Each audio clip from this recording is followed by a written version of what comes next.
Ça descend avec une sorte de pompe, peut-être, c'est le mot que je cherchais.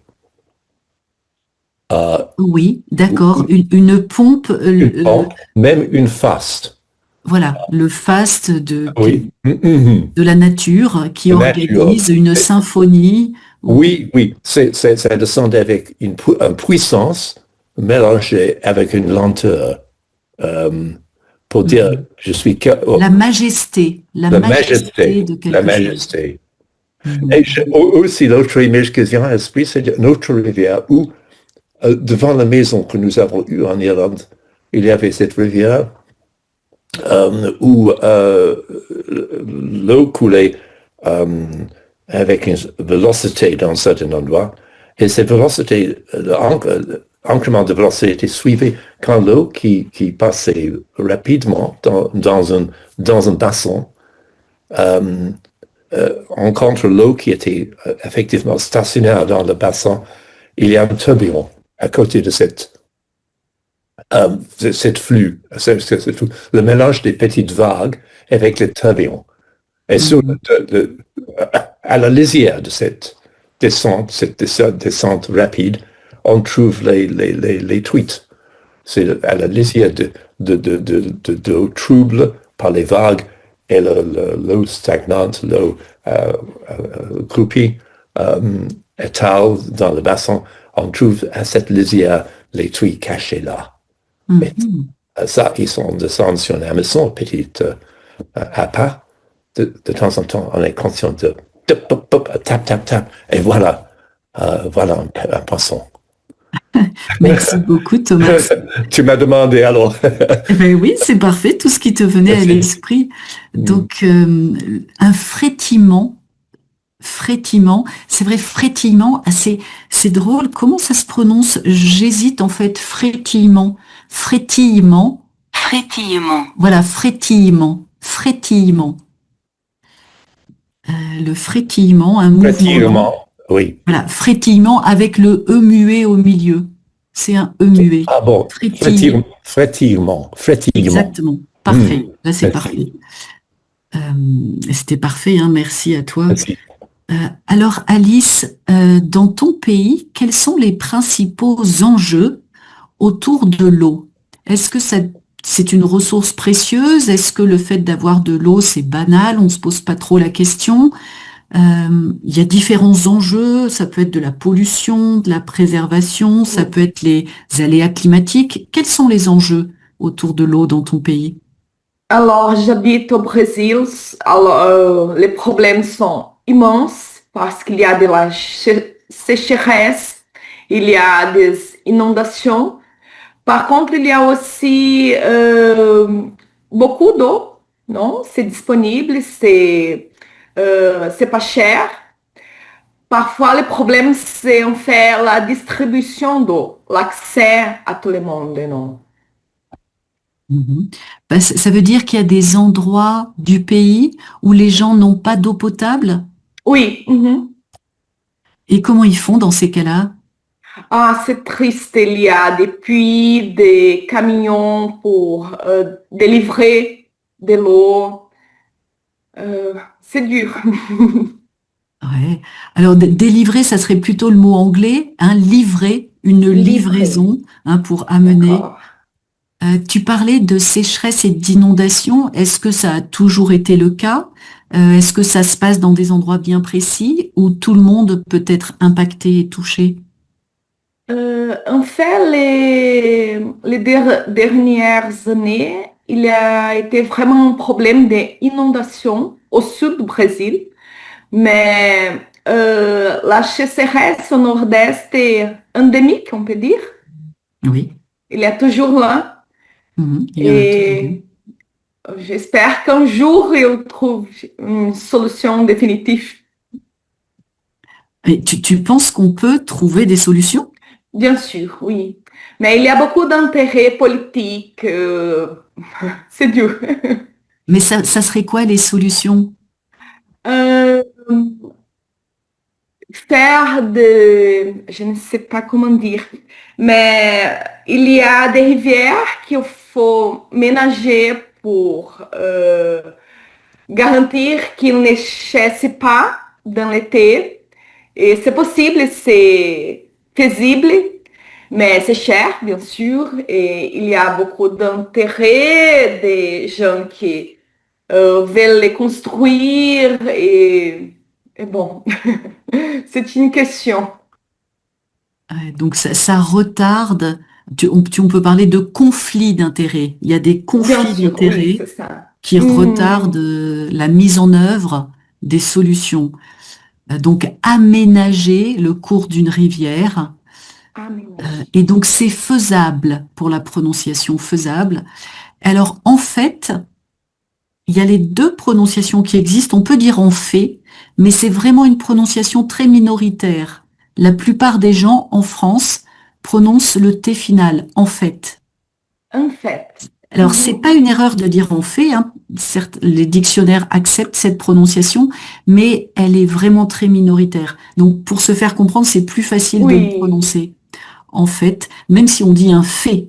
Et là, quand on dit un fait divers, un fait, là, on prononce pas le T. Mais en fait, c'est plus facile de le d'accord. prononcer. Il faut parler Donc, comme les Français.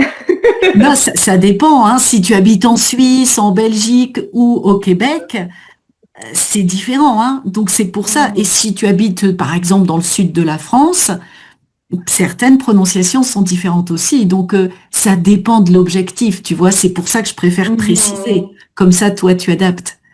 Hein, c'est pas faux, Merci. mais la majorité en France, hein, on le prononce plutôt.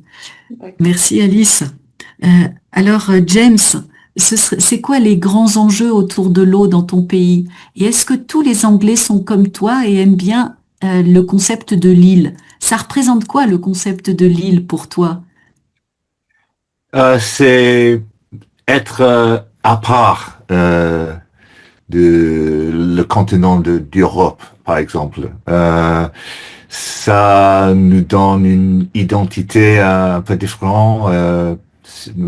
C'est quelque chose, c'est quelque chose dans l'esprit qui est différent.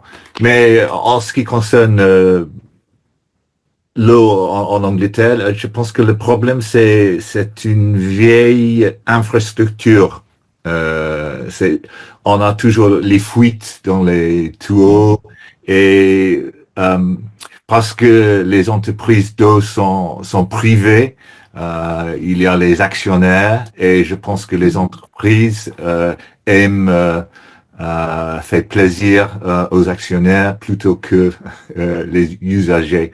Et c'est toujours un problème. Donc, de temps en temps, souvent, l'arrosage du jardin, c'est interdit et tout ça. Mais je pense que j'ai l'impression que c'est pas vraiment à cause d'une pénurie d'eau, mais un mal-gérance. C'est un mot, Une mauvaise gestion, une mauvaise tout gestion simplement. des entreprises d'eau. Euh, oui, Ok. dans le sud de la France, c'est tout à fait différent. Je- on a de temps en temps une sécheresse et euh, je pense que le dernier été que j'étais en France, il y avait quelques villages qui sont étaient privés d'eau et il faut acheter les bouteilles d'eau. Et pour quelles raisons ils ont été privés d'eau? Je pense que non, je suis pas sûr. Je pense que c'était simplement une sécheresse, un manque de pluie. Je sais pas. Et c'est ce qui veut dire ça avait pollué la nappe phréatique ou alors Peut-être, l'eau peut-être, n'était plus peut-être, potable? peut-être, peut-être. Je ne suis pas vraiment au courant des raisons. Mais je me rappelle après l'accident de Chernobyl, il y avait beaucoup d'années. Ça a eu un effet sur la distribution d'eau dans le nord de l'Angleterre en particulier. Ah bon? Oui, oui, c'était, on ne pouvait pas boire que l'eau dans les bouteilles pendant une certaine période. Ah, je me souviens plus. Ok. Donc, dans ces cas-là, on dit une eau impropre à la consommation, hein, qui ne convient pas, qui ne peut plus être bue. Donc, elle n'était plus potable, impropre à la consommation. Et donc, des villages qui ont été privés d'eau, hein, pas de liaison avec un S. Là, t'as pas de S.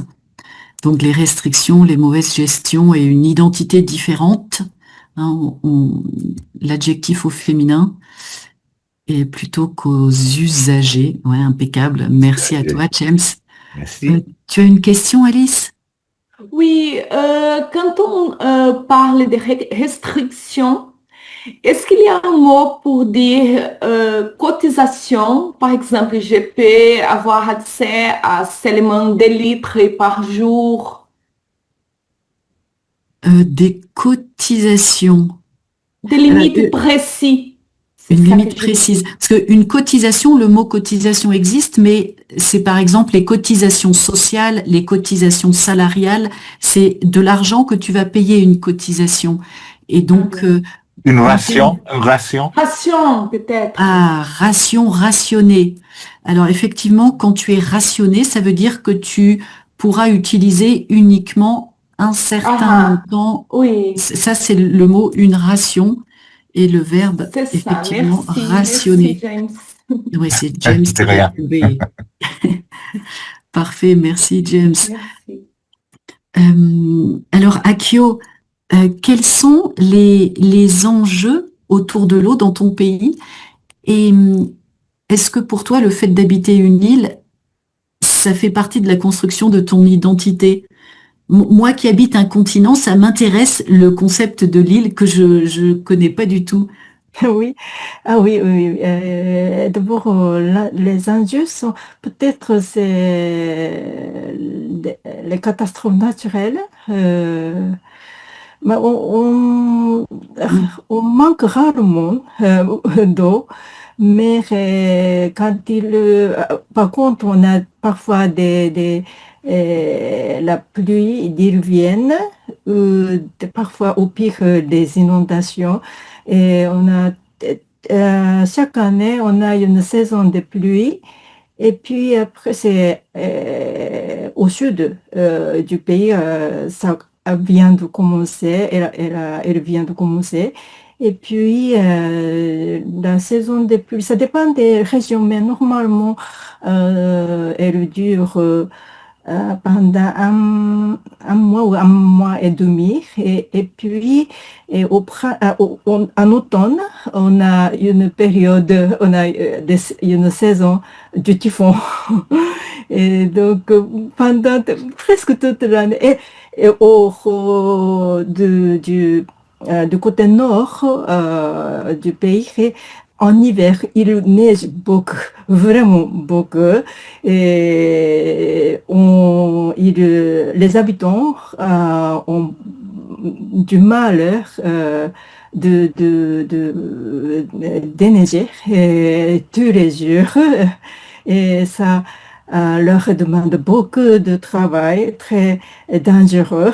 Et donc, presque toute l'année, on a quelques difficultés concernant la catastrophe naturelle avec l'eau. Ouais. Et puis aussi pour l'identité, oui, je pense que oui, parce que pour nous c'est normal d'être proche de l'eau et puis aussi peut-être pour nous on a beaucoup de poissons et des fruits de mer. Et donc, on consomme beaucoup de nourriture qui vient de la mer ou des rivières. Mhm. Et donc, je pense que cette chose-là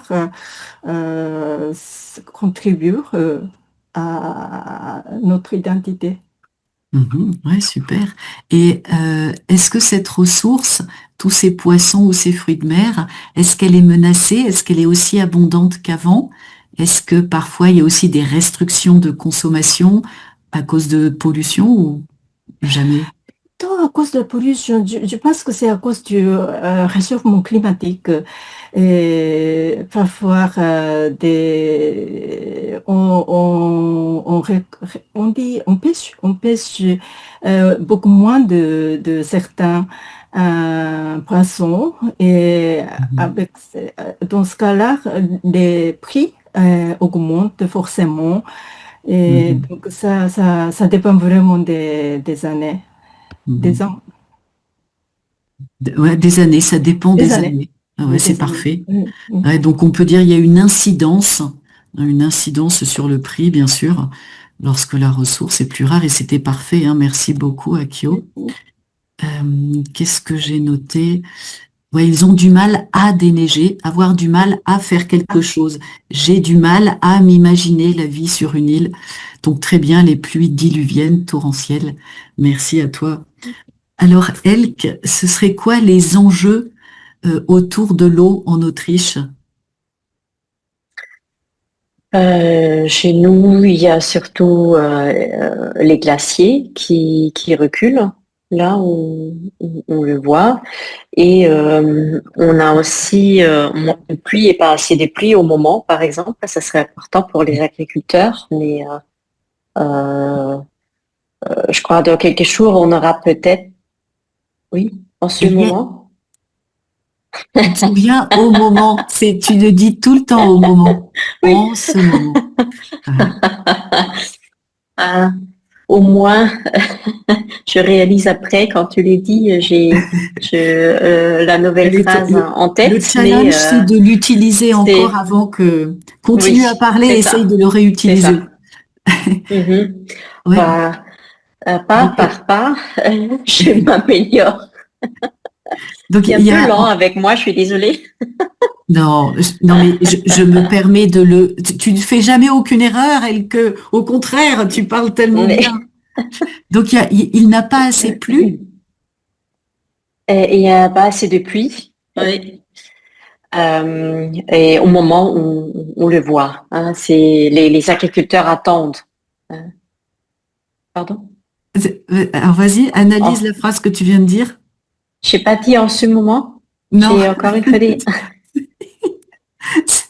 Mais je croyais que en ce moment, les agriculteurs attendent la pluie. C'est ouais. Bon, écoute, il pleut chez nous. Alors, ça va peut-être arriver. Ok, ça va. Oui, je crois dans quelques jours, on doit avoir de la pluie. Enfin, on espère. Et par rapport au glacier, c'est vrai que c'est quoi les conséquences de la diminution, du recul des glaciers? C'est une bonne question. C'est je connais pas l'importance scientifiquement, pour être honnête.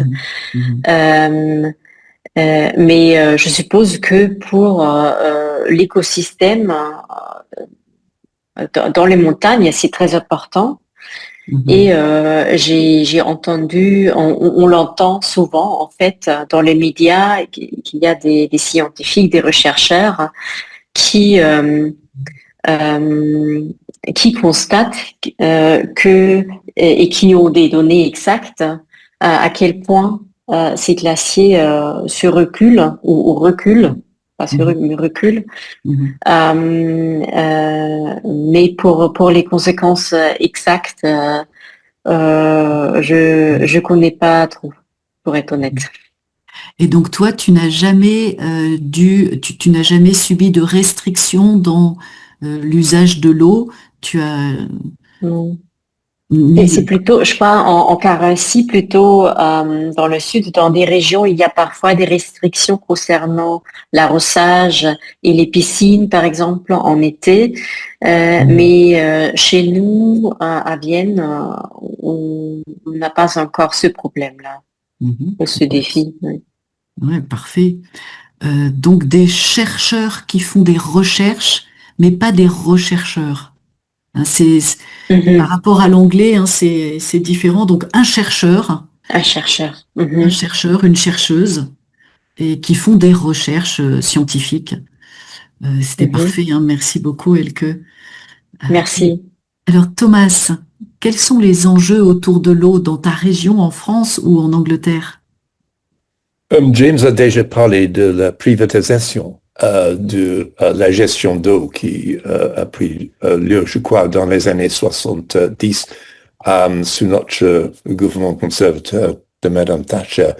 Et après ça, nous avons plusieurs enjeux liés avec le fait que la gestion est organisée dans une façon pour le bénéfice des actionnaires plutôt que pour fournir un service au public.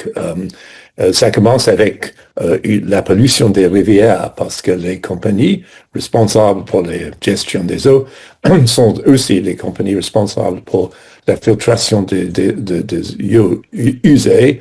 Et maintenant, de temps en temps, surtout pendant une période de pluie lourde, on peut trouver les immondices flottant dans les rivières, les fleuves et même dans la mer. C'est vraiment une tragédie parce qu'il y a beaucoup diminué la vie sauvage qui habite dans les rivières.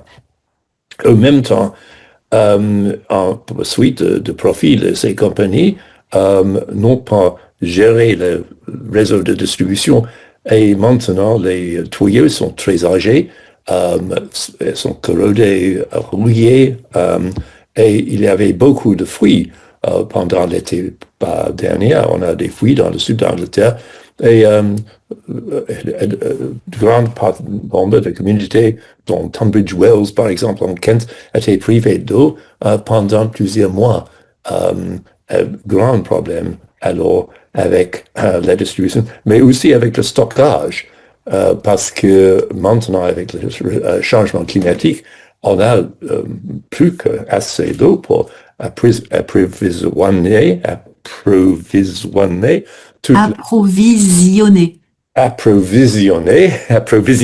oui, merci, tout le pays, mais ça tombe dans une façon très intense avec des inondations, un déluge dans quelques semaines. Mais entre-temps, on a des périodes de sécheresse de plus en plus sévères, de plus en plus longues, et pendant ces périodes, le stockage n'est pas suffisant pour remplir les besoins de la population, surtout dans le sud et le sud-est d'Angleterre. Alors, ce problème de stockage, c'est un vrai problème parce que en diminuant l'eau dans les réservoirs, maintenant, on a tendance à extraire et puiser l'eau de la nappe phréatique. Et le niveau de la nappe phréatique s'est diminué et on risque de perdre alors l'accès à l'eau pour les agriculteurs. Alors, tout a changé. Même notre agriculture a commencé à se placer vers le nord.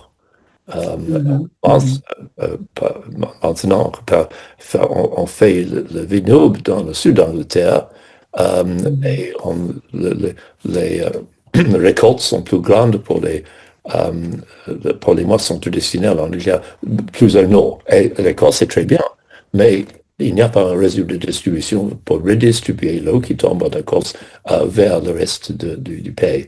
C'est un grand problème maintenant. Ouais. Et chez toi, dans ton jardin, tu as un récupérateur d'eau de pluie? Oui, j'en ai plusieurs récupérateurs. Nous avons, ici en France, on a aussi un puits assez profond où le niveau de l'eau dedans reste presque le même toute l'année. Mais c'est intéressant que tu as demandé ces choses parce que l'autre jour, dans le marché ici à Mollet, il y a un étal sur ces sujets aménagés par les bénévoles qui sont intéressés par ça. Et dans les paysages ici, j'ai expliqué que vraiment on a perdu le problème sylvien parce qu'on a perdu un peu le bocage. Ça veut dire le paysage avec les petits talus, les haies, c'est espéré, les haies. Oui, exactement. La haie, donc La haie, merci. des haies. et surtout la mousse, surtout la mousse comme le sphagnum, qui attire l'eau, qui retient l'eau. Et je crois pour replacer ce qui manque ici, il faut réinstaller la vie sauvage dans les castors. Parce que les castors créent les barrages, et après ils ont créé le barrage, on a toutes sortes de barres de fond derrière ça, un marécage qui est très très bon pour la vie sauvage, mais aussi qui retient la mousse et donc ça retient de l'eau sur les mouches. Parfait. Merci. Merci beaucoup, Thomas. La solution, le castor. Donc, C'est la solution. Donc l'accès, tu as raison, il y a un S, hein, mais on va pas le prononcer, l'accès. Les fuites, alors les fuites, bien accentuées en revanche, hein, la prononciation du T final, il y a un E derrière, une fuite, des fuites d'eau. Donc les tuyaux ou les canalisations. Et je vous ai mis un petit article sur justement qu'est-ce que c'est que les eaux usées dont tu as parlé. Et c'était parfait, hein, merci. Bref et très petite question. Tu as parlé du recul des glaciers. Il y a aussi un autre mot un peu semblable, le recueil. Le recueil, n'est-ce pas? Non. Oui, mais... Il y a un recueil de temps. Un recueil de temps, il y a cette expression. Le recueil, un recueil, c'est un petit livre, par exemple, un recueil de pensées, un recueil de poésie, dans lequel on va recueillir. C'est ce que je cherchais. Il y a une expression, un recul de temps, peut-être. En regardant en rétrospectivement. Est-ce qu'il y a une expression, un recul de temps, un recueil de temps, en pensant, non, avec le passage de temps, en pensant. Mais au recul du temps, ça ne me dit rien comme expression. Ok, c'est bon. Merci. Alors, en fait, c'est vrai que le recul des glaciers, hier, par exemple, dans un cours, on a parlé du recul du trait de côte. Et c'est aussi là le recul qu'on emploie, le recul du trait de côte qui est lié à l'érosion. Et la mer grignote la terre, et donc la mer avance. On appelle ça le recul du trait de côte. Et donc qui avance, ou qui bouge en fait, hein, en fonction de l'érosion, et parfois les hommes ont trop construit, il y a des maisons qui tombent dans la mer. Merci. Mais recueil, ce serait autre chose. Le recueil, oui, voilà, c'est un ouvrage qui va réunir des écrits comme une anthologie. Un recueil. Merci. Je te mets la définition dans le chat. Merci Thomas. Alors Alice, est-ce que tu peux nous parler d'un souvenir joyeux lié à la mer, à l'océan ou à la neige, lié à l'eau? Quelles sont les activités que tu pratiques, toi, dans l'eau, avec l'eau? Maintenant, j'aime bien nager dans la piscine, mais quand j'étais petit, mon grand-père me amenait à la plage. J'aimais ça. Des vagues c'est comment la reine? Sand en anglais. Ah, le sable, la plage? Oui, le sable et faire de château de sable, ces choses-là d'enfant. J'aimais bien ça. Alors, mais maintenant, je n'aime plus la mer parce que, comme elle qui avait dit, il y a toujours de la chaleur et je déteste la chaleur. Il fait trop chaud. Trop chaud, oui. Et au Brésil, elle est comment la mer? Est-ce que c'est agréable de se baigner? Est-ce qu'elle est dangereuse? Est-ce qu'il y a beaucoup de vagues? Ou est-ce qu'elle est plutôt calme? Les plutôt des plages sont calmes. Il y a beaucoup de monde. Les eaux sont chaudes. Dans l'été, c'est de la full, non? Partout. Des étrangers, des Argentins, des Uruguayens, tout vient pour les plages. Mhm. Donc, toi, tu n'y vas plus alors. Non, je fuis.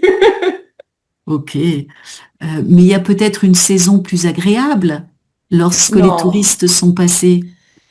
Oui, après l'été, c'est mieux. Mais encore, c'est trop chaud pour moi.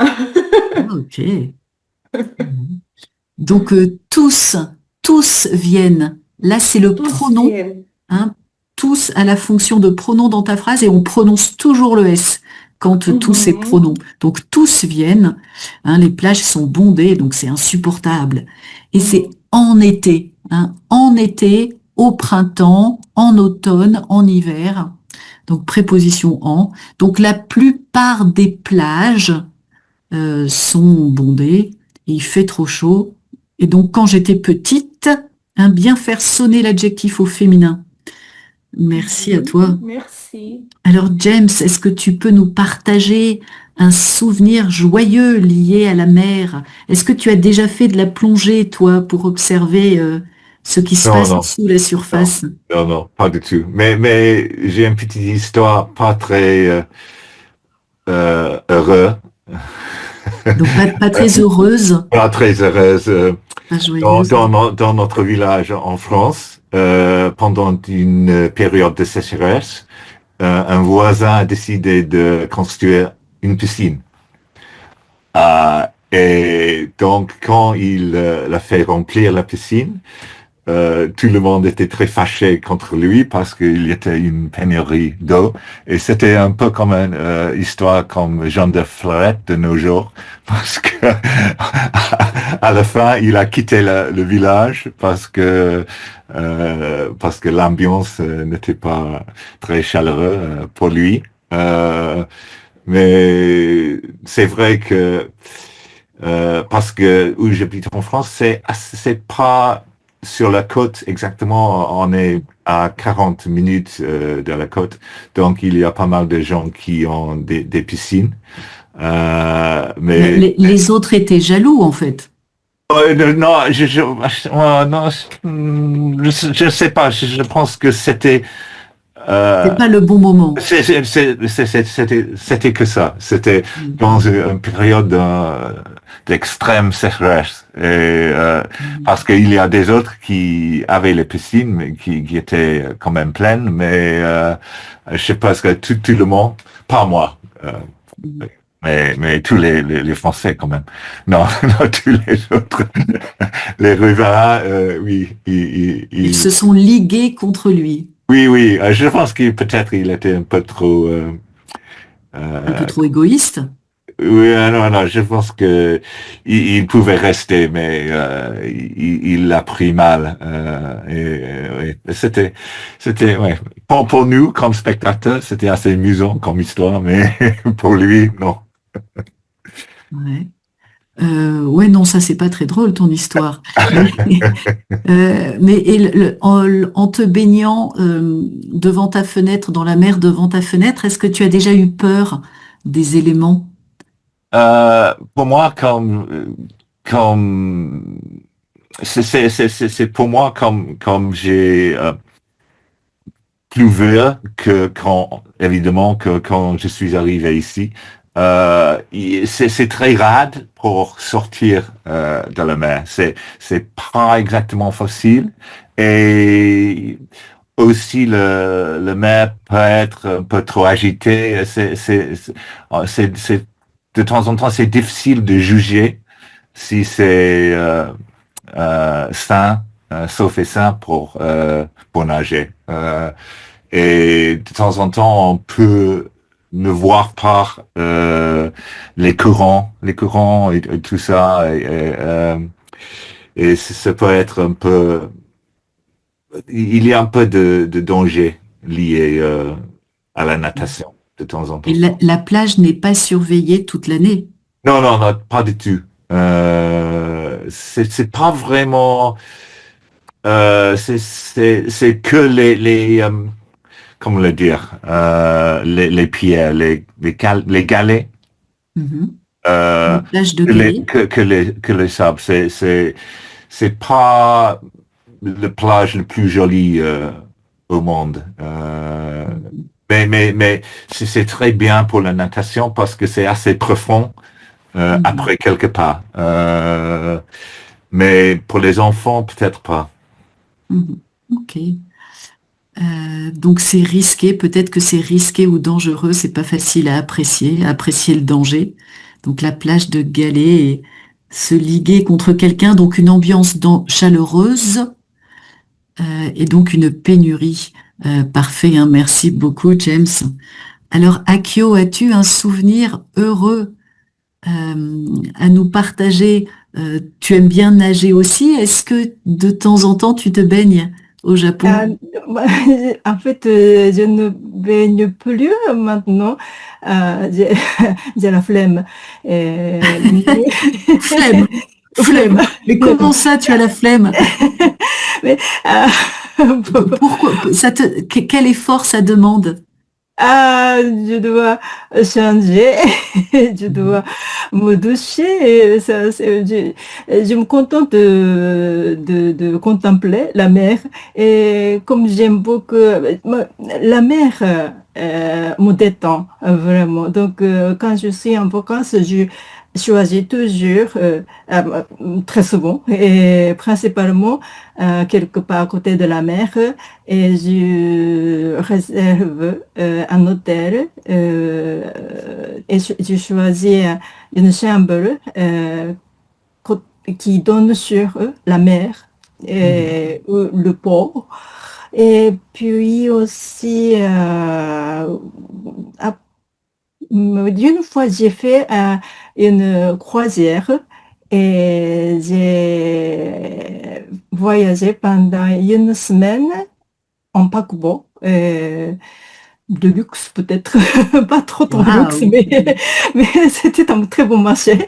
Et c'était un de mes rêves, mais ça coûte Mhm. très très cher. Donc je voudrais la refaire. Mais maintenant j'attends une chance, une opportunité. Et à part cela, au Japon, il existe beaucoup de sources thermales.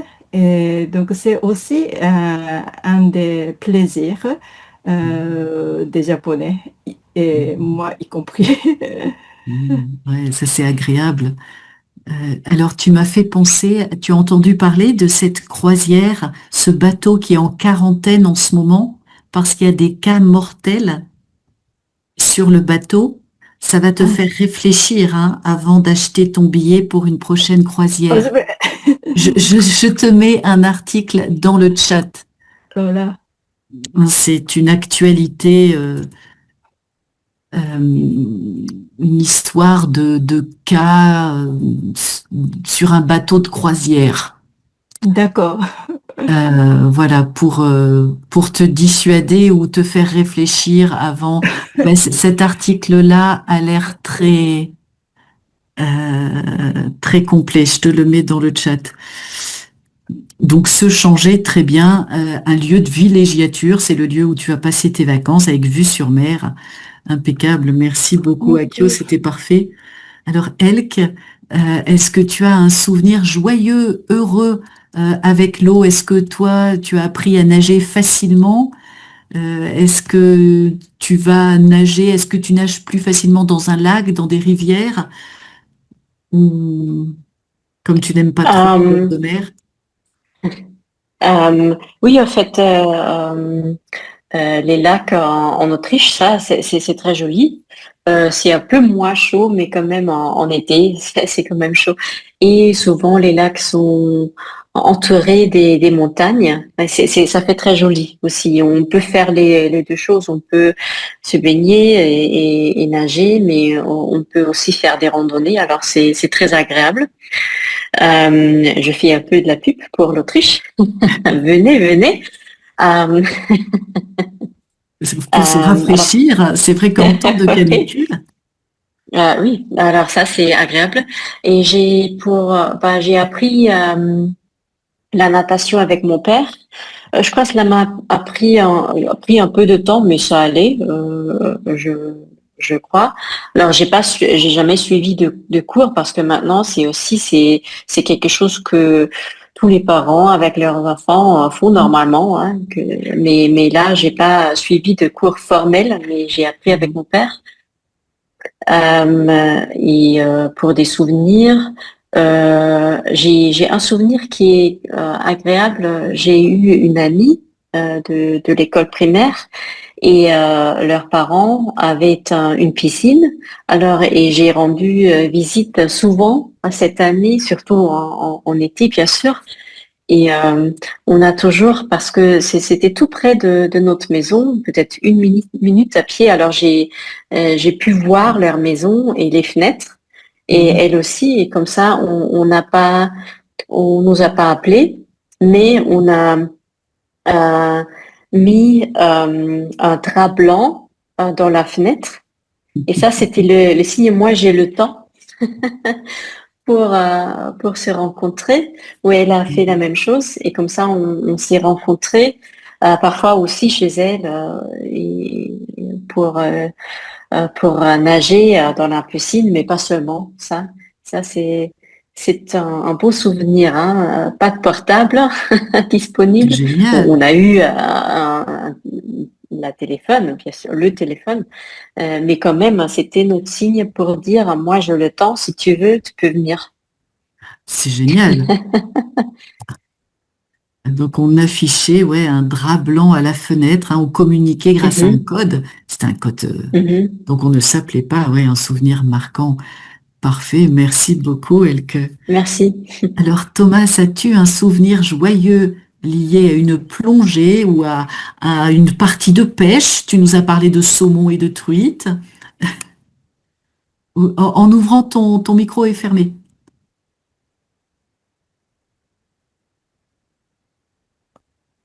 Là, ton micro est fermé, je t'ai demandé de réactiver en t'envoyant un message. Parfait. Parfait, pardon, c'est quelque chose, le petit flèche a disparu. J'ai un souvenir de plonger sous-marin dans la mer Méditerranée pendant la nuit, en voyant les petites bestioles lumineuses. C'est incroyable, les très petites bestioles avec le corps translucent, transparente. En affichant des signes de presque la lumière clignotant,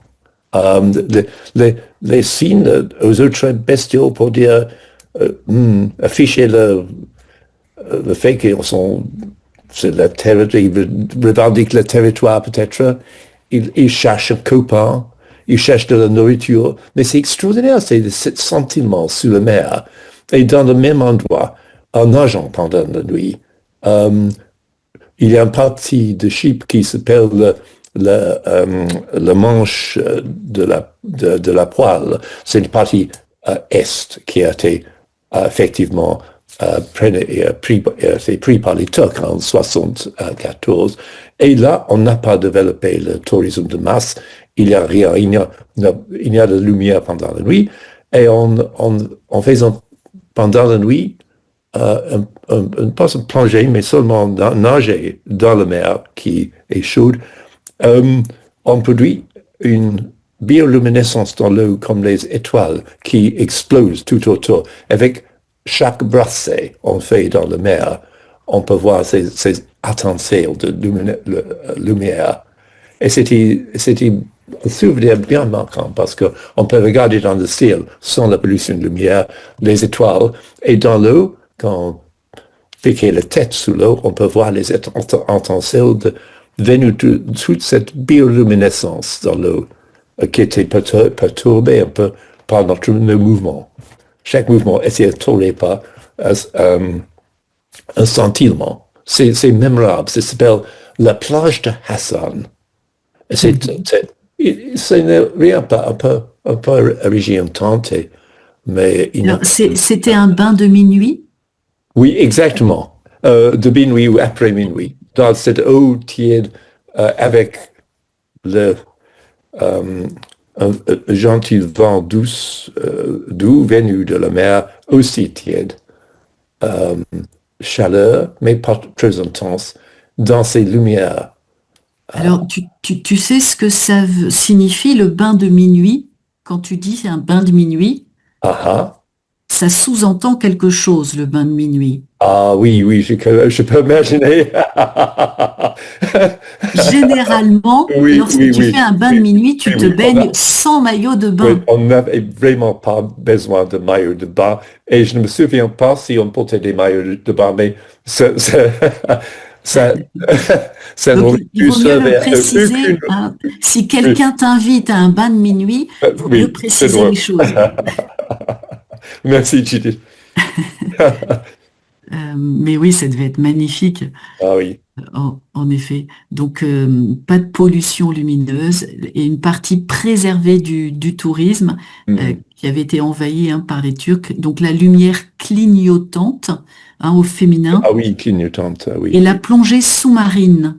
Sous-marine. Plongée sous-marine. En fait, parce que là, c'est adjectif de plongée, donc féminin. Oui. Et c'est vrai qu'en français, on n'a pas vraiment de petits mots pour parler de la plongée sans les bouteilles. Donc, on va dire en apnée ou avec masque et tuba. Masque et tuba. Ou sinon, c'est snorkeling. On utilise le mot anglais. Et on va parler sinon des palmes avec palme, masque et tuba. Ou donc en apnée. Merci à toi. Alors, Alice, est-ce que tu veux rajouter quelque chose? As-tu des questions ou veux-tu rajouter quelque chose à propos de ce sujet? En fait, maintenant, rien me vient en tête. Pardon. Non, mais c'est pas grave. Merci à toi. James, as-tu quelque chose à rajouter? Un petit domaine. Est-ce que tu savais que Debussy a composé La mer ici, où je suis maintenant? Ah bon? Une partie de ça. En fait, c'était à Eastbourne. C'est pas toute la pièce, mais une partie de la pièce, il a composé dans un hôtel. À côté de chez toi? À côté de chez moi. Ah, c'est très chic.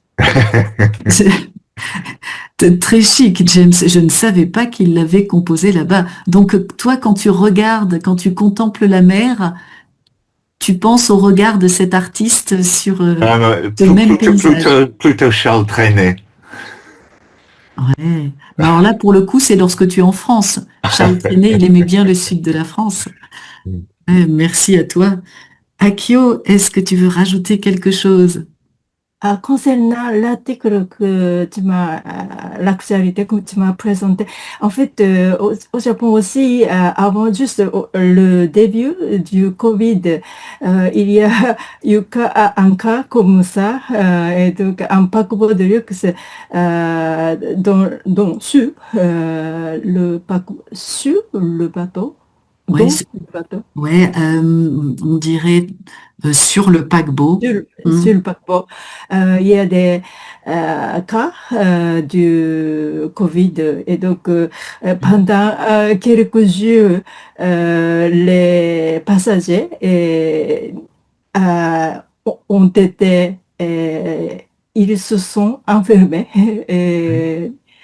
et dans ce cas-là, c'est peut-être dans le paquebot. Et c'était vraiment difficile pour eux. Et c'était une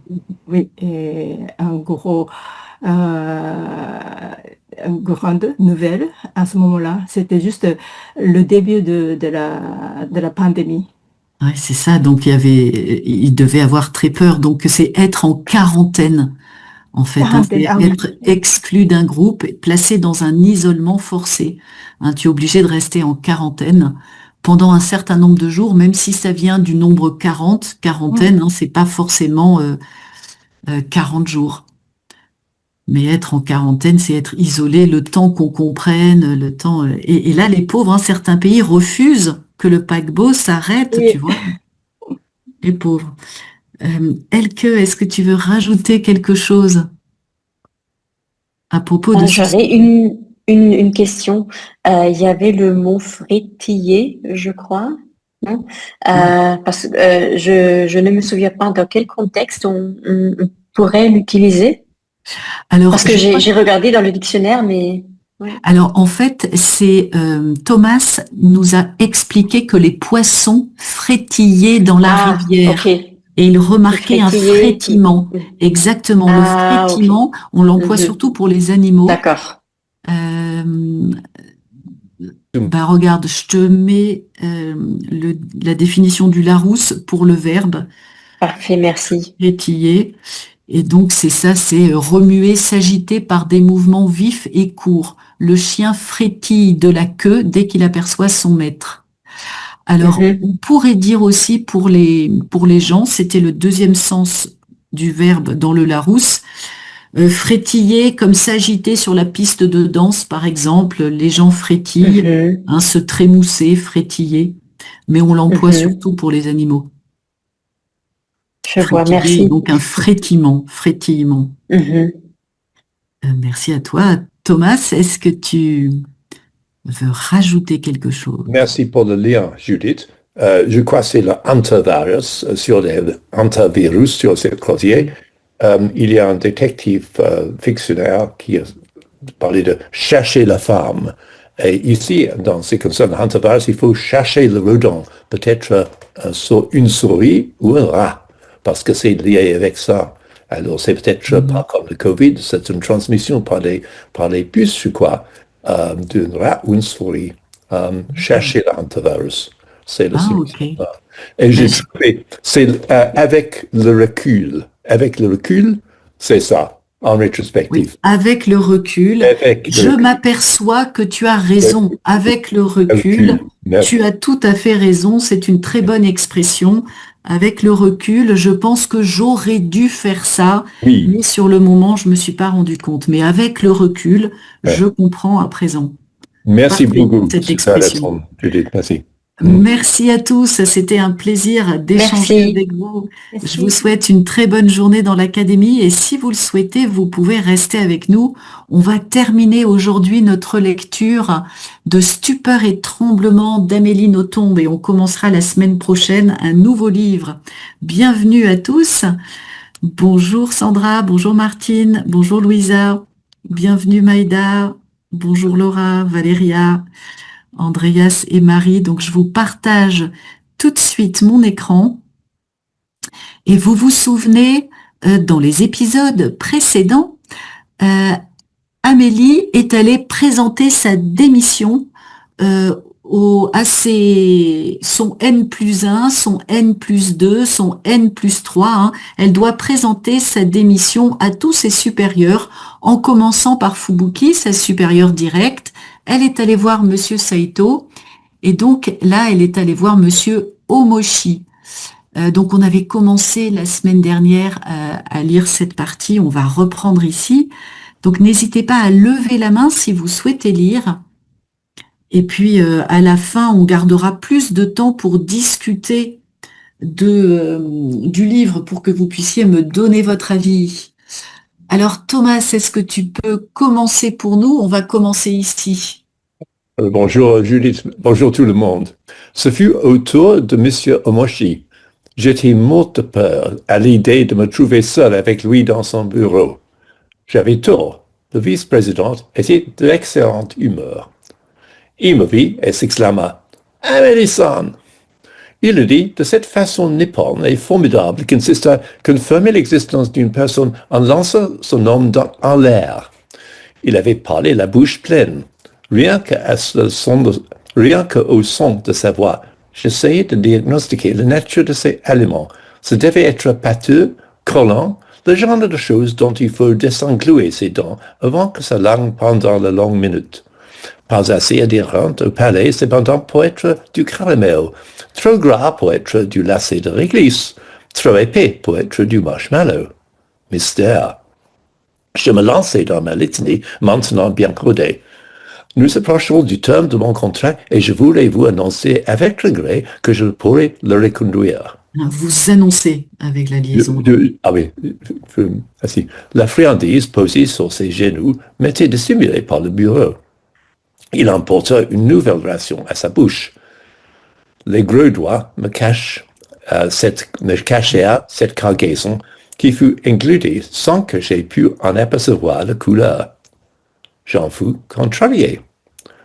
L'obèse dut s'apercevoir de ma curiosité envers son alimentation car il déplaça le paquet qu'il y jeta sous mes yeux. À ma grande surprise, je vis du chocolat vert pâle. Perplexe, je levai vers le vice-président un regard plein d'appréhension. « C'est du chocolat de la planète Mars ?» Il se mit à hurler de rire. Il hoquetait convulsivement. « Cassai no chocolatto! Cassai no chocolatto !» C'est-à-dire du chocolat de Mars, du chocolat de Mars. Je trouvais que c'était une manière étonnante d'accueillir ma démission. Et cette hilarité pleine de cholestérol me mettait très mal à l'aise. Et elle enflait, et je voyais le moment où une crise cardiaque le terrasserait sous mes yeux. Parfait. Et donc, juste en fait, simplement ralentir un peu quand tu prononces ce mot-là, cholestérol. Merci. Cholestérol. Parfait, cholestérol. Impeccable. Merci beaucoup, Thomas. Est-ce que tu as des questions sur cette partie? Non, pas sur cette partie. Merci. Impeccable. Alors, on poursuit. Martine, est-ce que tu peux prendre la suite, s'il te plaît? Oui, bonjour. Comment expliquerai-je cela aux autorités? J'étais venu lui donner ma démission. Ça l'a tué.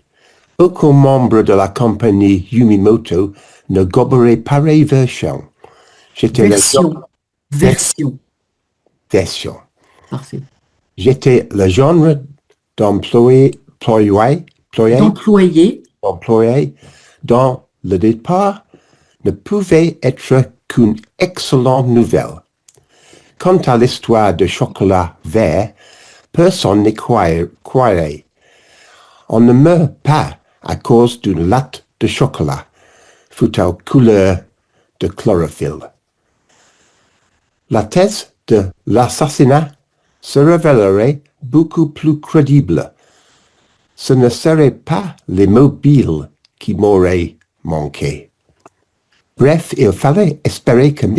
Moshe ne creva pas, car j'étais la coupable idéale. Je m'apprêtais à lancer mon second couplet pour couper court à ce typhon de rire, quand l'obèse précisa « C'est du chocolat blanc au melon vert, une spécialité de Hokkaido. Exquis. Il en reconstituait à la perfection le goût du melon japonais. Tenez, essayez, non merci. » J'aimais le melon nippon, mais l'idée de cette saveur mêlée à celle du chocolat blanc me répugnait réellement. Pour d'obscures raisons, mon refus irrita le vice-président. Il renouvela son ordre à la forme polie. Meshiagat kudasai. C'est-à-dire, s'il vous plaît, faites-moi la faveur de manger. Je refusai. Parfait, merci beaucoup Martine. Est-ce que tu as des questions sur cette partie? Je pense que non.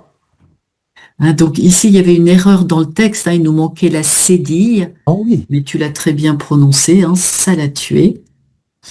Donc moi, j'avais noté gober, gober quelque chose. Alors ça veut dire, le premier sens, c'est avaler sans mâcher quelque chose. Mais ici, c'est un sens figuré, c'est croire quelque chose sans examen. Je pourrais dire par exemple, oh là là, ma fille, elle gobe tout ce qu'on lui dit. C'est-à-dire, elle croit tout ce qu'on lui dit, elle est un peu naïve, elle est un peu crédule, elle gobe tout. Donc c'est croire sans réfléchir, sans examiner ce qu'on vous dit. Tout gober.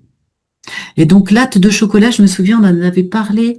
Donc, c'est un peu bizarre de dire latte, hein. D'habitude, pour le chocolat, on parle d'une plaquette de chocolat ou d'une tablette, une tablette ou une plaquette. Et on parle d'un carré, hein, c'est chaque petit morceau détachable, ou alors un rang, une ligne de carrés, une rangée, une barre, l'ensemble des carrés. Mais latte, c'est pas très fréquent. Merci à toi, Martine. Alors, Valéria, est-ce que tu peux prendre la suite? Bonjour à tous. Il commença à dévaler les niveaux de langue. Ta bête, c'est-à-dire manger. Je refusais. Il cria. Ta berrue, c'est-à-dire bouffe. Je refusais. Il explosa de colère. Dites donc aussi longtemps que votre contrat n'est pas terminé.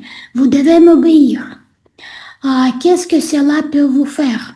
Que j'en mange ou non? Insolente, vous n'avez pas à me poser des questions. Vous devez exécuter mes ordres. Qu'est-ce que je risque si je n'obtempère pas? D'être fichu à la porte, cela m'arrangera. M'arrangerait, tu vois, cela m'arrangerait. Cela m'arrangerait. L'instant d'après, je me rendis compte que j'étais allé trop loin. Il suffisait de voir l'expression de M. Omoshi pour comprendre que les bonnes relations belgo-japonaises étaient en train d'en prendre un coup. Son infarctus paraissait imminent. J'allais à Canossa. Veuillez m'excuser. Il retrouva assez de souffle pour rougir. Bouffe! C'était mon châtiment. Qui eût pu croire que manger du chocolat vert constituerait un acte de politique Constituerait un acte de politique internationale. Je tendis la main vers le paquet en pensant que les choses s'étaient peut-être passées comme cela au jardin d'Éden.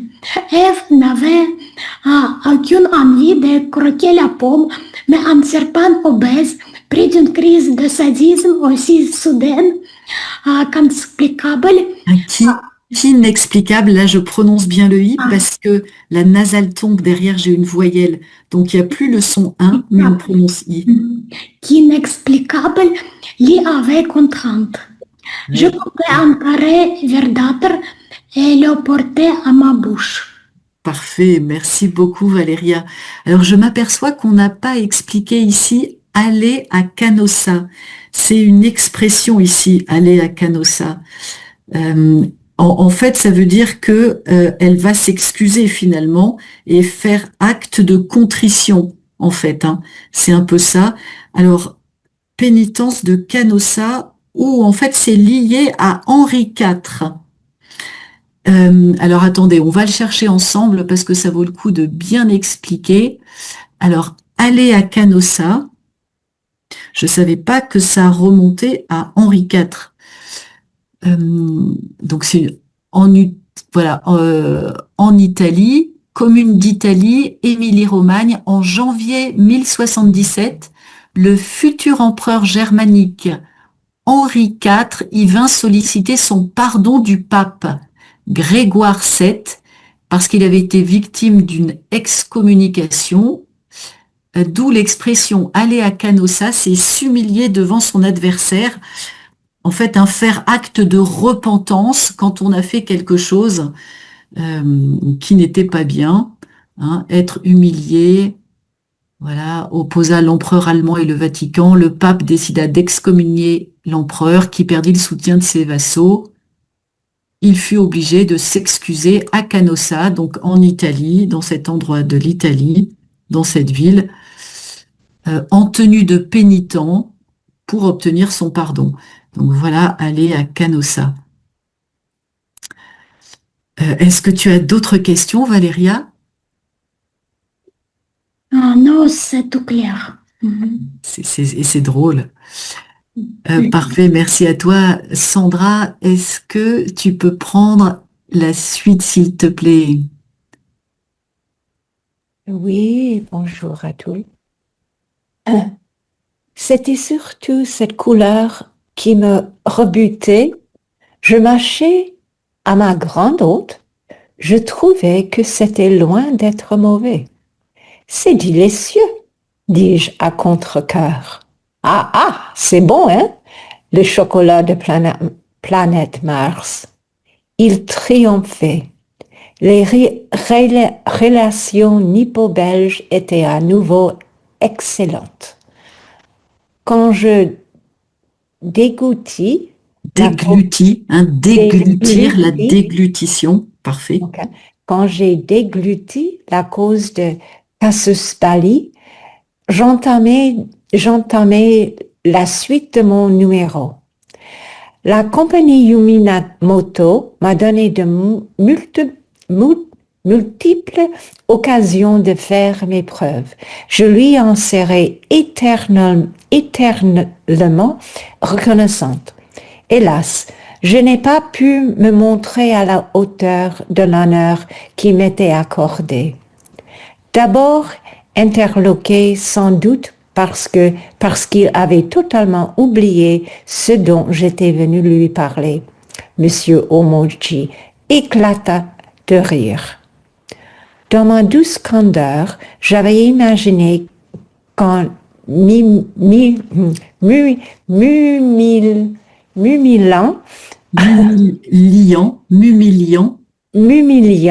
ainsi pour la salut de leur réputation, en m'abaissant moi-même afin de n'avoir aucun reproche à leur adresser. J'allais susciter des protestations polies de genre.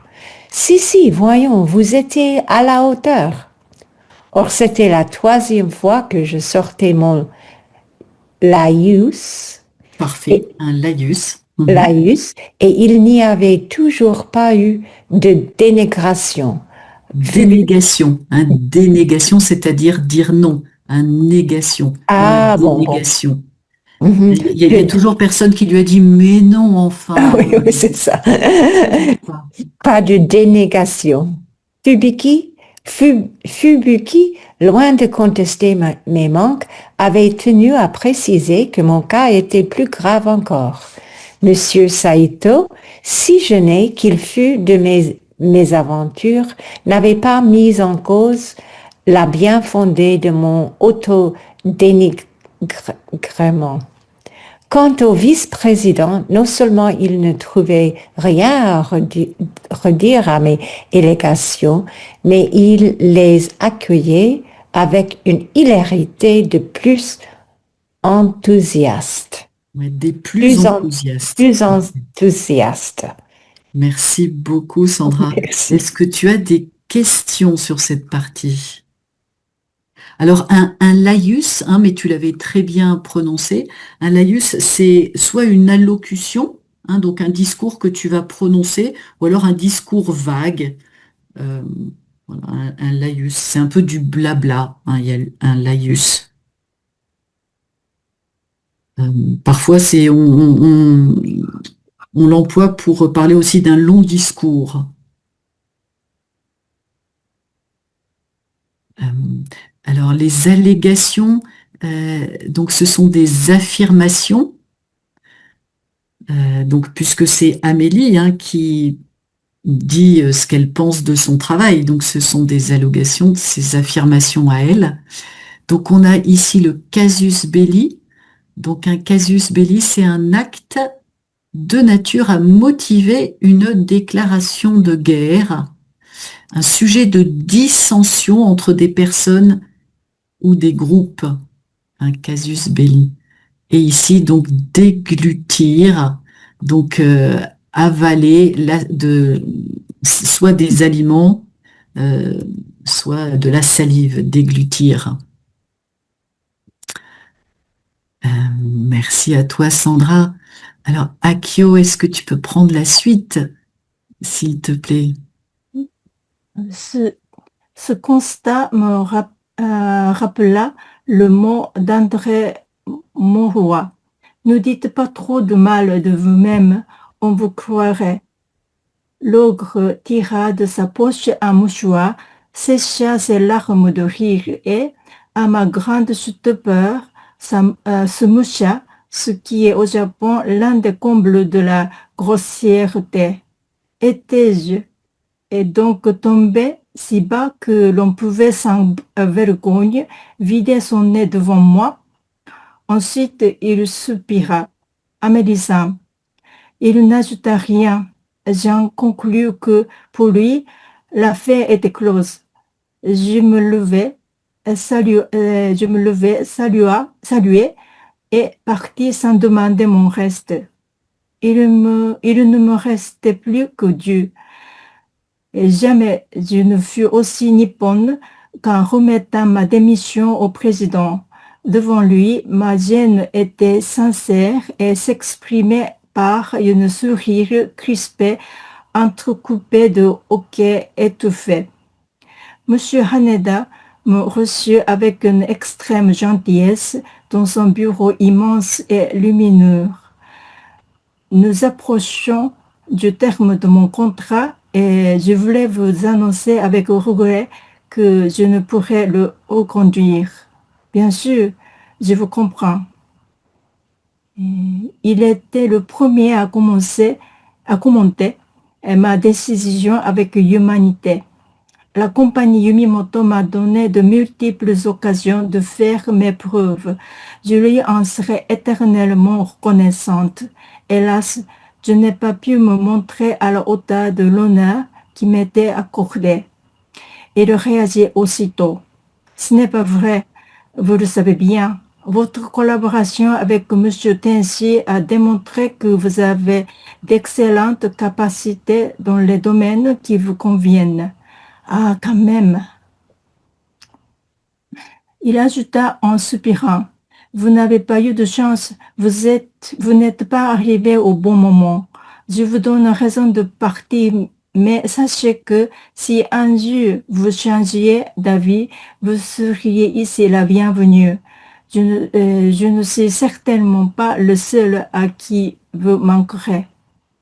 Parfait, merci beaucoup Akio. Est-ce que tu as des questions sur cette partie? Ah non, ça va. Merci. Alors, on poursuit. Maïda, est-ce que tu peux prendre la suite, s'il te plaît?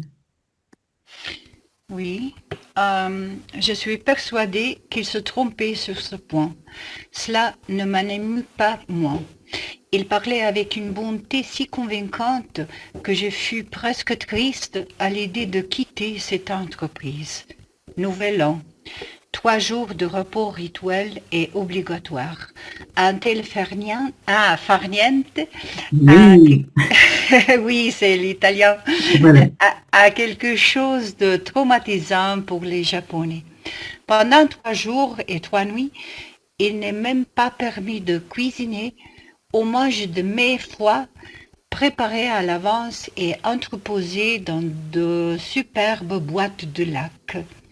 Parmi ces nourritures de fête, il y a les omochi, des gâteaux de riz dont auparavant je raffolais. Cette année-là, pour des raisons onomastiques, je ne pus en avaler. Quand j'approchais de ma bouche un omochi, j'avais la certitude qu'il allait rugir, amélissant et éclater d'un rire gras. Grave. Retour à la compagnie pour seulement 3 jours de travail. Le monde entier avait les yeux dartés sur le Koweït. Ouais, le Et- Koweït. En français, on Koweït. prononce Koweït. Koweït et ne pensait qu'au 15 janvier. Moi, j'avais les yeux dardés sur la baie vitrée des toilettes et je ne pensais qu'au 7 janvier. C'était mon ultimatum. Le matin de 7 janvier, je ne pouvais pas y croire. J'avais tant attendu cette date. Il me semblait que j'étais chez Yumimoto depuis 10 ans. Je passais ma journée aux commodités du 44e étage dans une atmosphère de religiosité. J'effectuais les moindres gestes avec la solennité d'un sacerdoce. Je regrettais presque de ne pouvoir vérifier le mot de la vieille carmélité. Au Carmel, ce sont les 30 premières années qui sont difficiles. Oui, les 30. 30. Ouais, donc une carmélite. Une carmélite, c'est une religieuse qui vit Oui. cloîtrée au Carmel, parce que c'est un ordre un peu rigoureux, où elles n'ont pas le droit de sortir. Elles sont enfermées au Carmel. Bon, de leur plein gré, mais bon, c'est quand même un enfermement. Donc là, il y a beaucoup de mots de la religion. Est-ce que tu as des questions sur cette partie, Maïda? Alors, onomastique, c'est de nomenclature, quoi? De nom. Alors, exactement, c'est ça. C'est l'étude des noms propres. Donc relatif aux noms propres à leur étude, puisque Omochi, c'était le nom de l'ogre, de son supérieur, mais c'est aussi le nom des gâteaux de riz. Et donc pour cette raison-là, pour la raison que le nom de famille de cet homme est le même que ses galettes de riz, elle ne peut plus en avaler une seule. Et donc avoir les yeux dardés sur quelque chose, donc ça vient du dard. Le dard, c'est une aiguille, une flèche, donc c'est lancer quelque chose de pointu sur quelqu'un. Et c'est aussi une expression. On va darder, le soleil darde ses rayons, par exemple, ou tu vas darder un regard sur quelqu'un. Donc lui jeter un regard. Ça veut dire un peu insistant, un regard un peu insistant. Donc voilà, c'était avant la guerre du Golfe, donc tout le monde avait les yeux dardés sur cet endroit-là. Merci beaucoup à toi. Alors, Et à toi. Laura, est-ce que tu peux prendre la suite, s'il te plaît? Vers 18 heures, après m'être lavé la main, j'allais serrer celle de quelques individus qui, à des titres divers, m'avaient laissé entendre qu'ils me considéraient comme un être humain. La main de Fubuki ne fut pas du lot. Je le regrettais, d'autant que je ne prouvais envers elle aucune rancune. Ce fut par amour-propre que je me contraignis à ne pas les saluer. Par la suite, je trouvais cette attitude stupide. Préférer son orgueil à la contemplation d'un visage exceptionnel, c'était un mauvais calcul.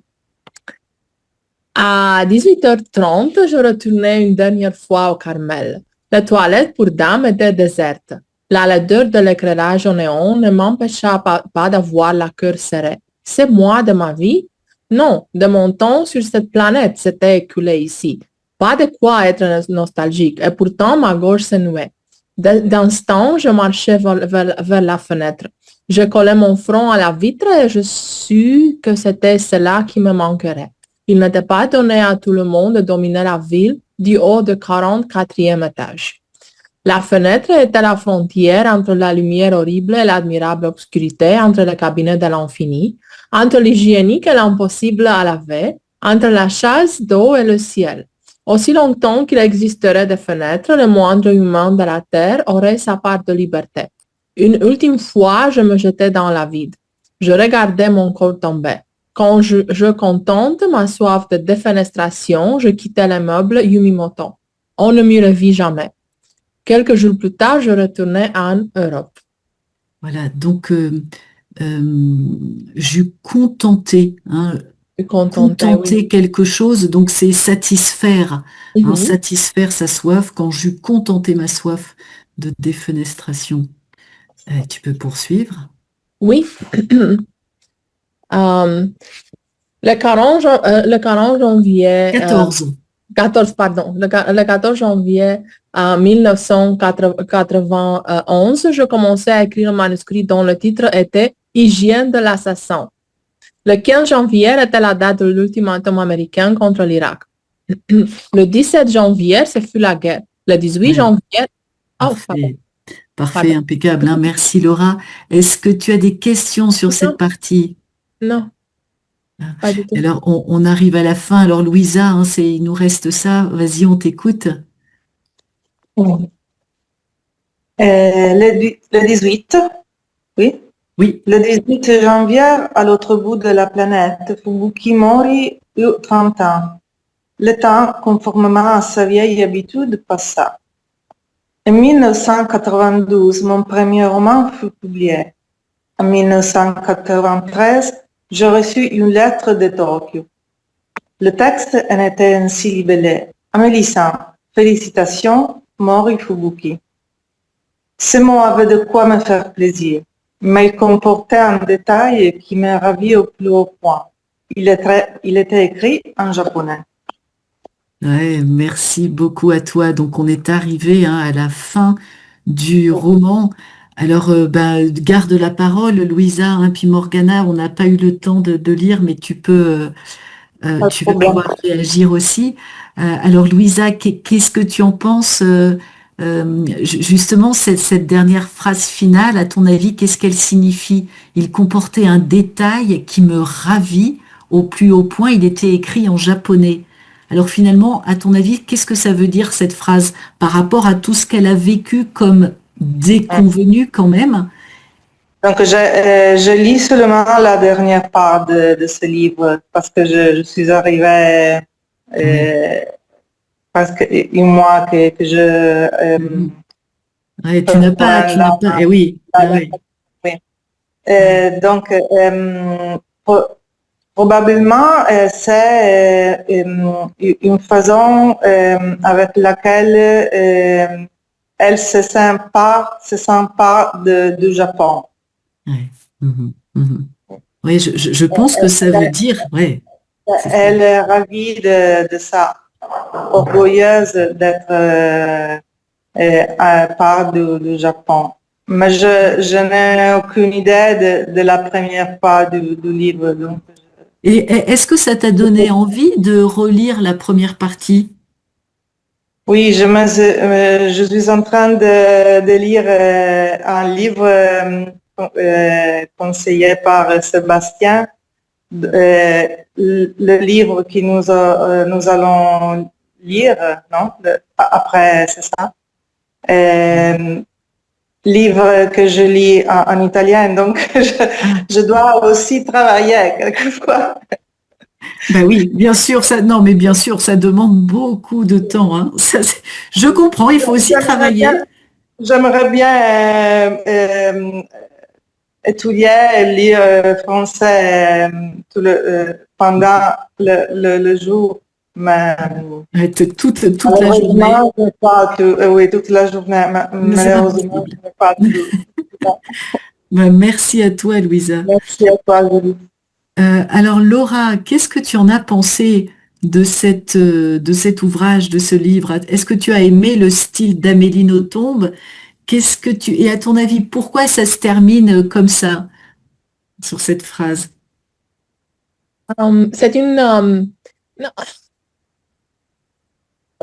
le final, j'aime beaucoup le final, mais c'est un final, je pense, un petit peu absurde, parce que je dois dire que les gens, je ne comprends pas les gens comme Mori Fubuki. Je ne comprends pas ces gens du personne qui fait un enfer de la vie d'autres, et après ça, elle se comporte comme rien ne t'arrivait pas, comme nous sommes en bon terme, comme nous sommes des amis. Je ne comprends pas, je dois dire.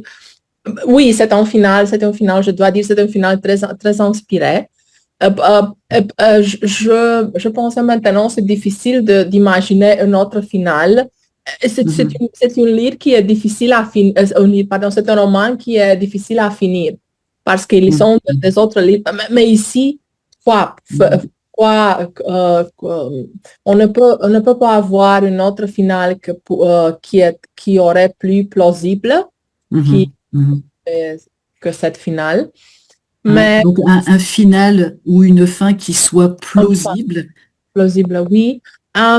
Mais ça ne me rend pas Mori Fubuki plus sympa, je dois dire. Non.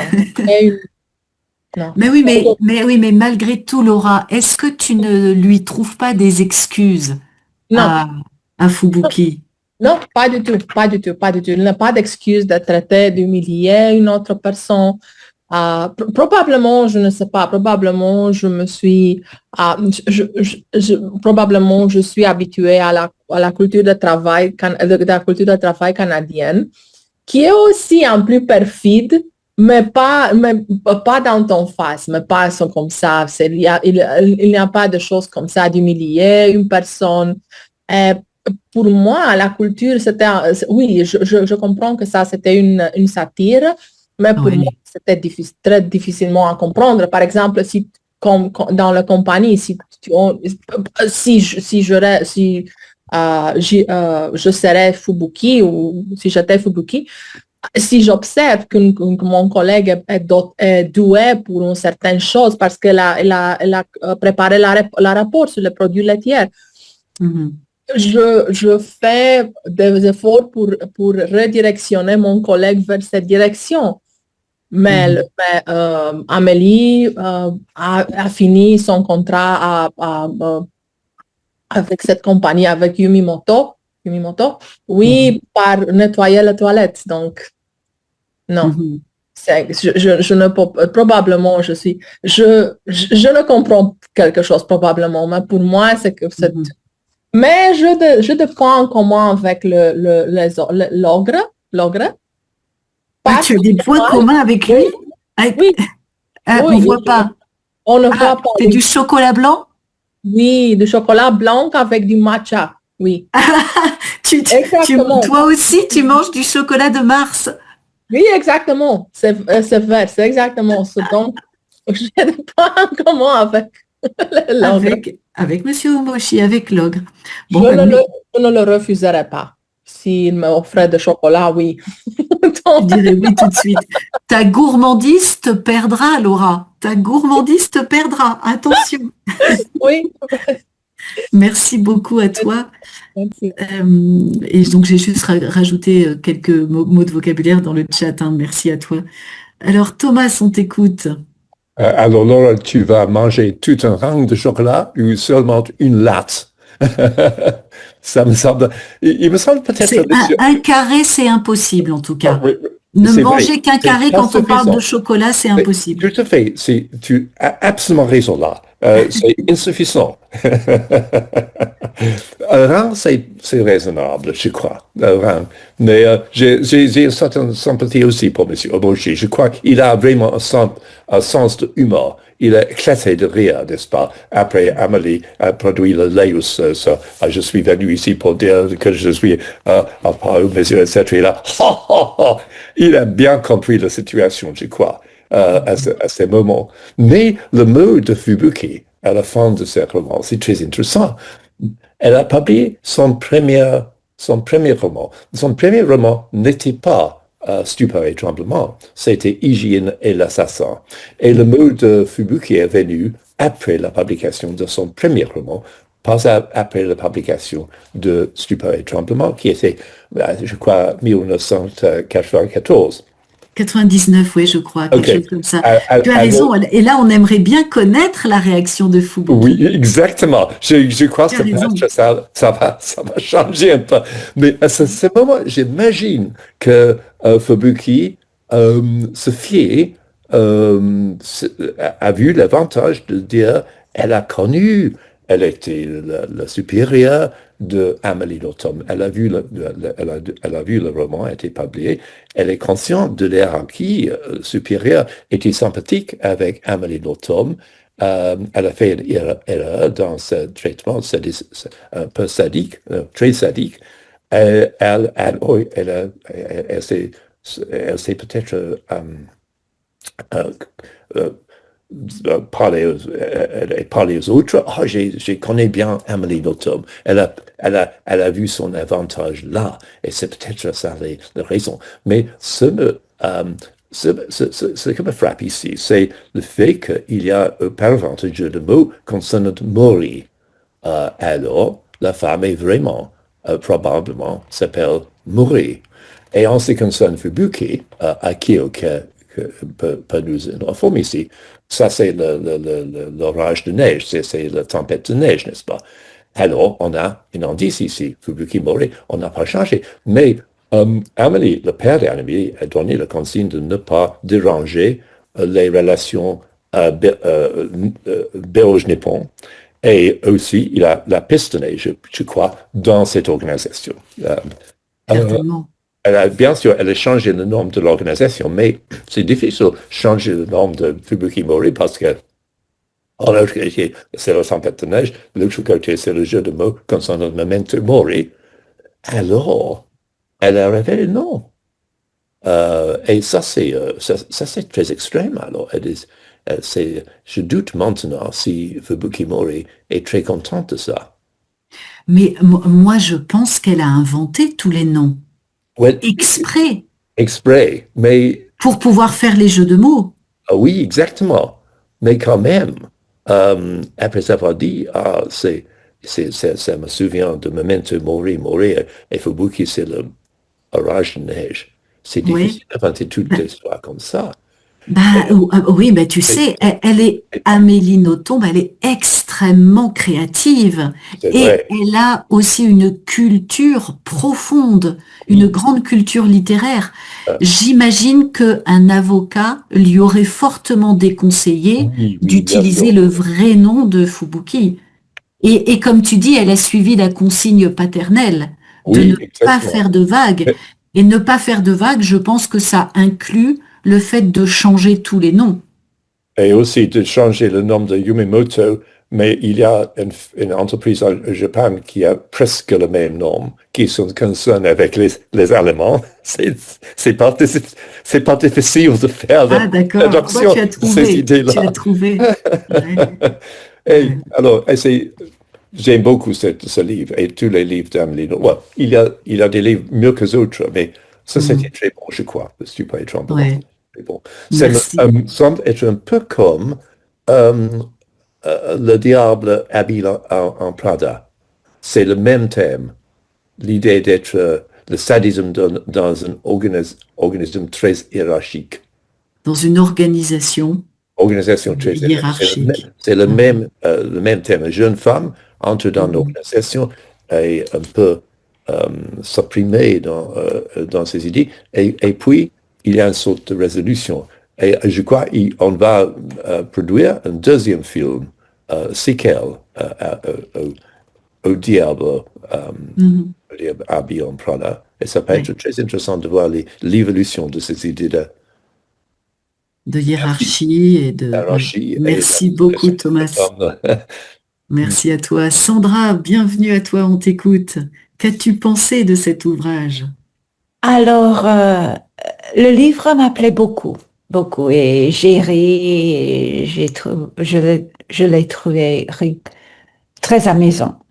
Alors, mais j'ai quelques questions. Je pense que à la fin, Fubuki, c'est ça, Fubuki, a écrit son message en japonais. C'est, je pense, un signe de respect.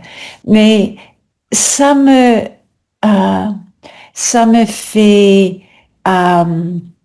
penser, est-ce que pendant tout le livre, les conversations étaient en français? Non, je pense qu'elle parlait japonais. Alors, que le message était en japonais, ce n'est pas très étrange, alors. Non, c'est complètement normal. Ah, ok. Ouais, moi, ce qui m'intéresse là-dedans, c'est qu'en fait, on termine sur le Japon et elle est ravie. Ça lui fait extrêmement plaisir. J'imagine qu'après la publication de son roman, elle a reçu plusieurs mots de félicitations. Mais là, elle a reçu des félicitations en japonais et elle est aux anges. Elle est aux anges. C'est ce qui lui fait le plus plaisir. Parce qu'en fait, pour moi, je sais pas, peut-être que je me trompe, mais moi, j'ai l'impression qu'elle souligne son attachement et son amour pour ce pays. Et c'est intéressant que ça se termine comme ça, pour pas qu'on pense qu'elle reste sur l'humiliation dont parlait Laura. Pour moi, elle est profondément attachée à ce pays, à cette culture, et ça lui fait extrêmement plaisir, beaucoup plus que d'autres félicitations qu'elle aurait reçues. Ça, c'est une félicitation, mais qui est écrite en japonais. Alors, Ok. c'est le must. Enfin, c'est comme ça que je le comprends, mais peut-être que je fais fausse route. Non, peut-être c'est ça. Et alors, j'ai une autre question et peut-être c'était clair pour tout le monde. Alors, c'est une vraie histoire? Alors, mais c'est une excellente question, Sandra. Mhm. Parce que, alors, ce qui est vrai, c'est qu'elle Ouais. a travaillé au Japon. Ok. Alors, Maintenant, est-ce que ouais. l'histoire qu'elle nous a racontée est vraie? Non, pas tout à fait, Ça bien s'appelle sûr. un roman.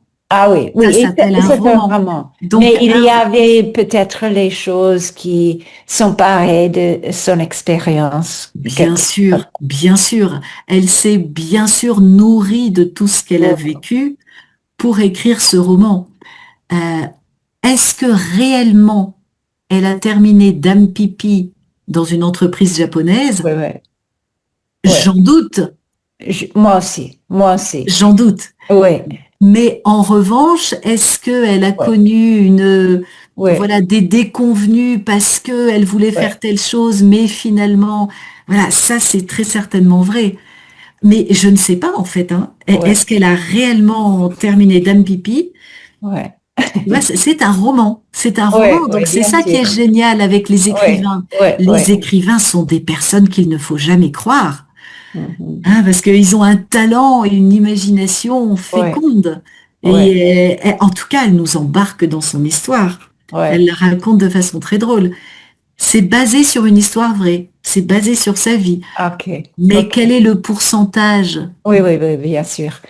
de fiction et Ouais. quelle est la vérité? Je ne sais pas. Et puis une autre chose. Vraiment, j'ai eu, euh, est-ce qu'on dit empathie en français? Oui, Empathie. avoir de l'empathie. Très bien. J'ai eu d'empathie pour Fubuki.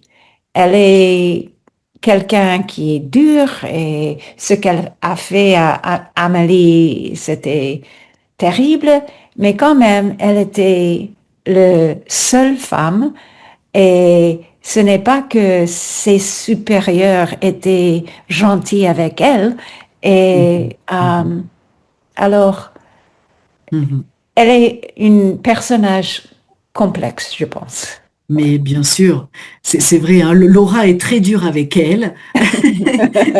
Mais c'est vrai, je pense qu'on peut lui trouver des excuses. Je suis Ouais, d'accord avec toi, dans cette société très masculine, très hiérarchisée, ouais, elle n'a pas beaucoup de marge de manœuvre, non, elle doit lutter pour survivre, ah ouais, euh, ouais, et c'est complexe pour elle, hein. Justement, c'est l'un des points intéressants du roman. On découvre comment, à l'époque, faut pas oublier que c'était avant les années ouais, 2000, donc ouais, c'était il y a 26 ans, ouais, comment une femme pouvait grimper les échelons dans une ouais, entreprise, dans un monde très masculin, ouais, ce qui n'était pas facile. ouais. Ah ouais. Alors, Je merci. comprends. Oui. Merci à toi. Maïda, on t'écoute. Ah oui, je pense que tout ce que Sandra a dit a de sens parce que si elle parlait japonais, alors que ça signifie quoi à la fin la note là. Mais probablement c'est la différence entre la langue parlée et la langue écrite quoi. Alors pendant tout le livre, Amélie avait été critiquée parce que sa maîtrise de japonais dérangeait la hiérarchie, non? Et le fait que Fubuki lui écrive en japonais, ce n'est pas vraiment une forme d'excuse parce que les Japonais dans le livre n'expriment pas leurs émotions, hein. Mais c'est une forme de reconnaissance. Alors, cela signifie pour moi qu'elle accepte enfin Amélie comme quelqu'un capable de comprendre. Parce que pendant tout le livre, elle disait qu'elle était bête, qu'elle ne comprenait rien, et ça. Et au moins en partie, qu'elle, à la fin, qu'elle appartienne à leur univers linguistique, à leur univers culturel, ça, ce qui fait plaisir à Amélie, parce qu'elle aime ce monde, elle aime cette culture. Et rien, ce n'est pas une excuse, comme j'ai dit, mais un geste subtil de respect, d'apaisement, quoi. Ouais, tu as raison, c'est ça. Hein, c'est une reconnaissance, hein, un adoubement. Autrefois, on adoubait un chevalier, hein, en le reconnaissant, en l'intégrant dans le groupe. C'est une sorte d'adoubement symbolique, ouais, une reconnaissance. Ah, merci Maïda. Ouais, et alors, as-tu aimé le livre, Maïda? Ah oui, non, je voudrais savoir l'opinion d'Akio. Mais... Moi aussi. Moi aussi. Ouais. Alors, impeccable, on va lui laisser la parole. Alors, Laura, tu voulais juste revenir sur quelque chose? Oui, je voulais seulement ajouter que oui, je ne suis pas une fan de Fubuki parce que je continue à la considérer une bully. Oui, ce n'est pas... ouais, le harcèlement, une harceleuse. Mais j'aimais beaucoup le personnage d'Amélie parce que j'emprunterais un terme de psychologie.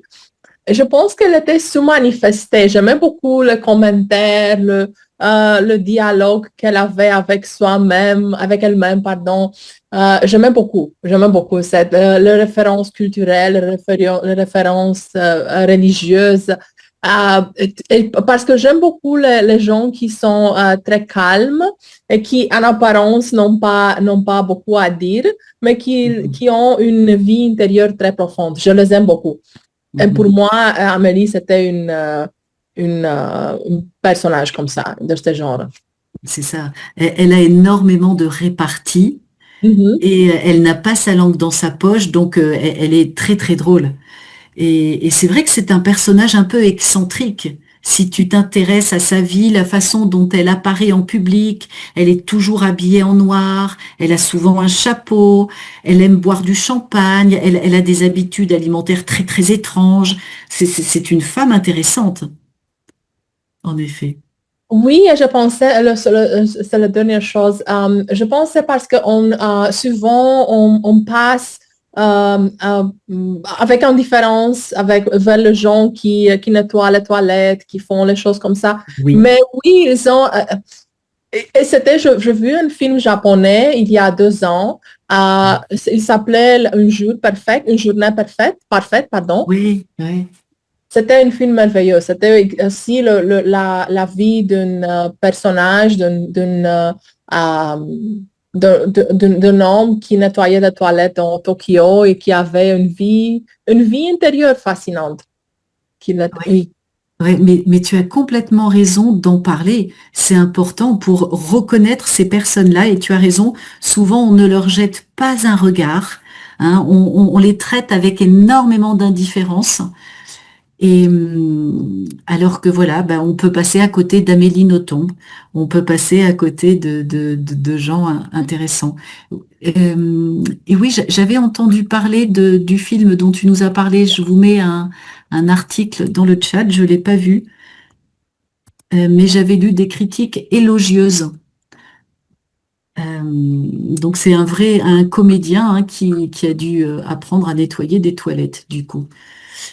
Alors, Akio, tout le monde te sollicite. Alors, qu'en penses-tu? Alors, qu'as-tu pensé de ce livre? Ah oui, c'est difficile à dire, mais il y a beaucoup de choses intéressantes. Mais, mais c'est dans les années 80, et la dernière moitié, la seconde moitié des années 90, 80. Et donc, je comprends très bien cette période. Et donc, je comprends, c'est l'observation d'Amélie Nothomb est exceptionnelle. Oui, ça tombe juste. Oui. Et donc, bien sûr qu'il y a des exagérations, mais quand même, ça parle bien de cette période. Donc, je me sens, j'éprouve de la nostalgie. Et donc, maintenant, les choses ont changé, mais quand même, ça reflète vraiment bien cette période du Japon. Et puis aussi, je comprends concernant les caractères de Fubuki, je comprends. Et comme M. Tenshi a dit, qu'elle avait beaucoup souffert et pour survivre et pour monter dans l'échelle de la compagnie. Mais personnellement aussi, j'étais dans cette entreprise, je la détesterais. Donc, je suis de ton côté, Laura.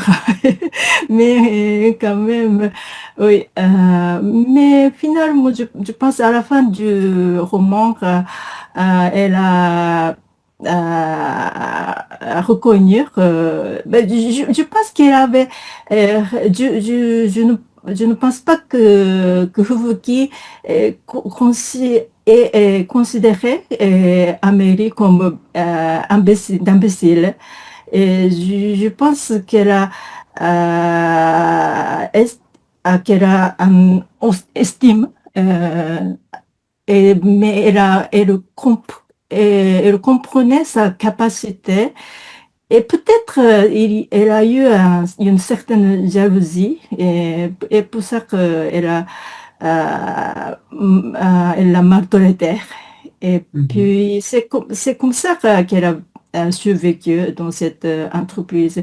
Et donc finalement, Amélie a reçu une courte texte de sa part en japonais. Peut-être mais avec cette langue japonaise, mais et c'est cette reconnaissance lui a plu, je pense. Et puis aussi, à part Fubuki, j'imagine qu'Amélie, même si elle parle très très bien japonais, comme japonaise, mais il existe certainement une certaine discrimination. Et donc, je pense j'imagine qu'elle sentait toujours un peu comme à l'extérieur, un peu exclue dans cette entreprise. Donc, cette louage de son ex-ancienne supérieure, ça lui a plu, ça lui a beaucoup plu, je pense. Ouais. Donc Maïda avait visé juste. Et c'est vrai que bien qu'elle ait essayé de s'intégrer, il y avait un peu de discrimination, certainement. Ouais. Je peux ajouter un peu pour les noms des noms de famille. C'est drôle. Certains noms de famille existent et très courants, comme Monsieur Saito, et c'est très courant. C'est un nom très courant. Et aussi le président Haneda.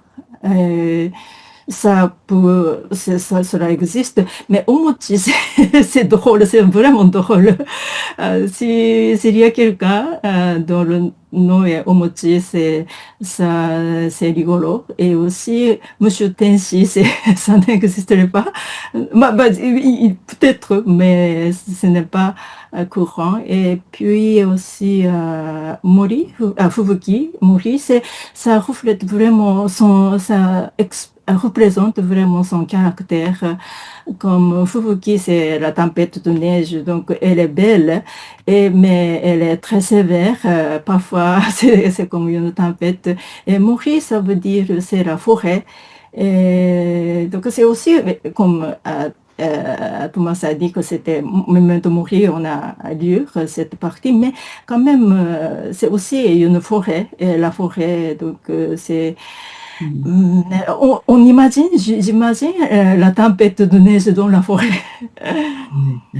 Ce qui peut être angoissant aussi, à la fois beau et à la fois menaçant. Hein, c'est menaçant en fait. Parfait, ben, merci Akio de tes explications. Et merci à tous, hein, c'est intéressant d'avoir lu ce livre ensemble. Donc n'hésitez pas à relire d'autres livres d'Amélie Nothomb. Il y avait effectivement aussi ce dessin animé dont on a beaucoup parlé, on en avait parlé au début. Il était peut-être pas accessible sur YouTube à ce moment-là. C'était à propos de la métaphysique des tubes. En dessin animé. Il a gagné des prix.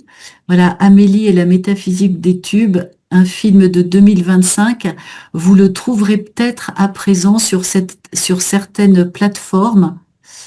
Je vous le copie dans le chat. Et donc, ça raconte effectivement la petite enfance d'Amélie. Et il a